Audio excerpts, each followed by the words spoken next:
see our Land Rover reflected in his eyes. We're just going to sit still, don't move at all. I'm just busy speaking to Brian. It's going to be hard for him not to move while we're turning the camera.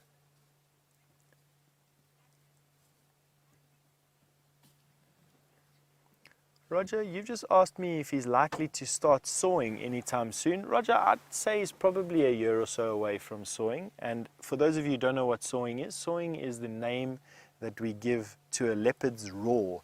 It sounds like a rasping wood saw. And is very, very distinctive. Carries, funnily enough, quite far. And there he moves off. I actually think that he's going to leave.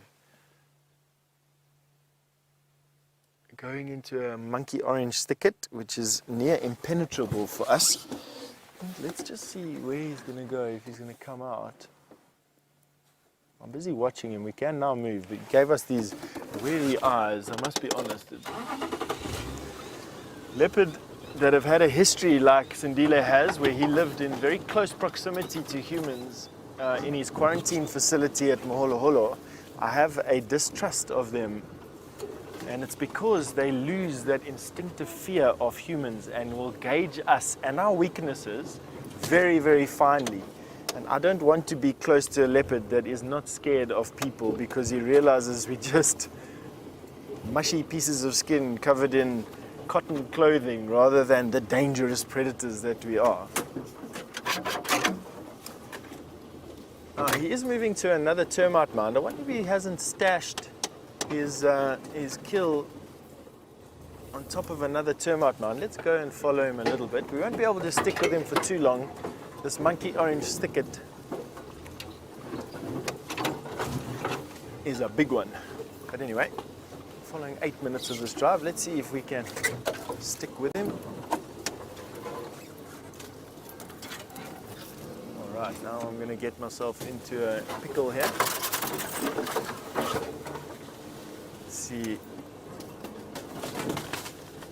I don't need to disturb your peace there, guy.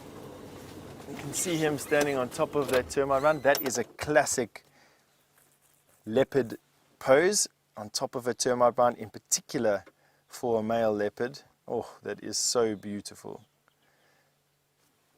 Take some pictures now, everybody. I'm not expecting Sindile to just up and leave. He's shown remarkable homing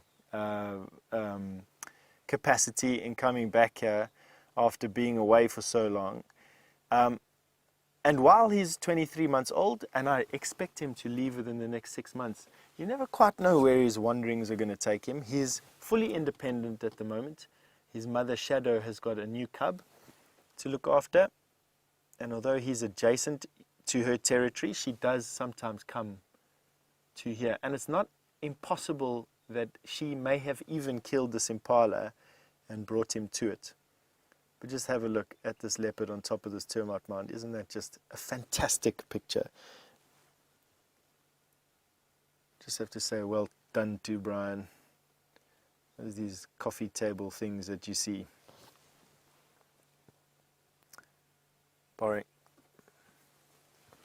Barring the fact that I've managed to place us with the only piece of grass in front of his face. Oh, that's fantastic. He would just be using the termite mound as a bit of elevation. It gives him a nice viewpoint over the bush. I understand fully what he does. I've done it myself on countless occasions and tracked many countless leopard up onto the crests of these building-sized termite mounds. And there he has a bit of a sleep.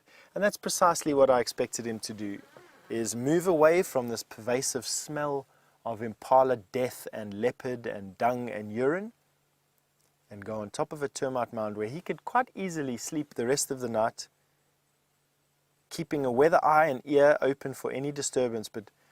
And rightly so, hyena and lion will most likely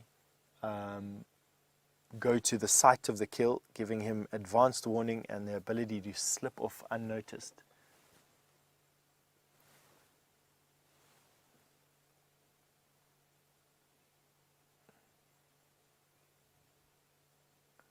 Just as he closes his eyes, on top of this fantastic termite mound after this fantastic day, a real cat-filled day. I haven't seen this many cats in one day for the last decade, and I haven't seen this many cats in the last 6 months of guiding over here. So it's been a leopard-filled day for myself and Brian, and I just want to say thank you to all of you once again. Thank you for your support, thank you for your questions, and thank you for showing such an interest in what we do. So from me and from Brian and the thumb, I just want to say thank you once again, and from wherever you are in the world, please have a fantastic day. We'll catch you again in the morning at 6 o'clock.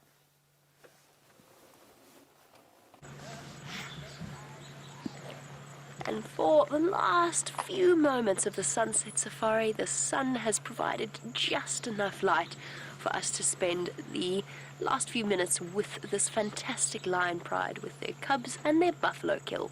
Now, of course, for new viewers, we do not spotlight or put a light on the young cubs, just to avoid adding an extra level of distraction at a time when they are so young and vulnerable. Of course, as night starts to fall, our biggest scavengers start to roam about. I am, of course, talking about male lions, but leopards as well, and of course the spotted hyena. And we want to make sure that we do nothing to disrupt the lives of these amazing creatures, so we'll be leaving them very shortly as soon as we finish off the sunset safari. But what a fantastic afternoon it has been. A reunion with Sindile, the male leopard. I know that Steph's been commenting on all the cats we've had, but it sounds as though while I've been away, the cats have been keeping you quite thoroughly entertained. So I'm glad I've come back and I've got a chance to... Oh, such a fierce, deep sound for such a tiny, harmless-looking creature. You little monsters. Aren't you wonderful? So a very special reunion with Sindile and with the Nkuhuma cubs, looking as beautiful as ever, and of course our lovely Nkuhuma ladies that have done a marvelous job once again of providing for their growing family.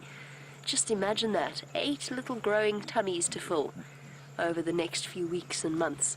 But then, of course, if all goes according to plan, they will have 8 extra members to supplement the size of the wonderful Nkuhuma pride. And we could have, what would that be? Goodness, my brain's on holiday still. This is be 13, right? I'm not crazy. No, that would be 13. Okay, there might be some males, so they might leave. I promise you I used to be able to do maths at one point.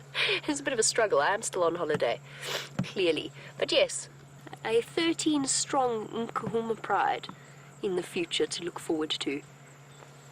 Continue to go from strength to strength, which is particularly wonderful after all of the challenges that every lion pride faces at some point in their lives. Okay, little ones, have a good evening. Enjoy your buffalo dinner. Rather you than me, I have to say. Particularly when that stomach content explodes, which is going to happen, and is potentially going to shower some poor hapless cub in grass and intestines, which actually would be thoroughly entertaining to watch, I have to say. Maybe a bit gross, though. Perhaps we'll be fortunate enough to witness that and other marvelous things on the sunrise safari tomorrow morning. You'll just have to stay tuned in a couple of hours to find out what happens. I'm going to safely put my things online and say that I think they're going to be there.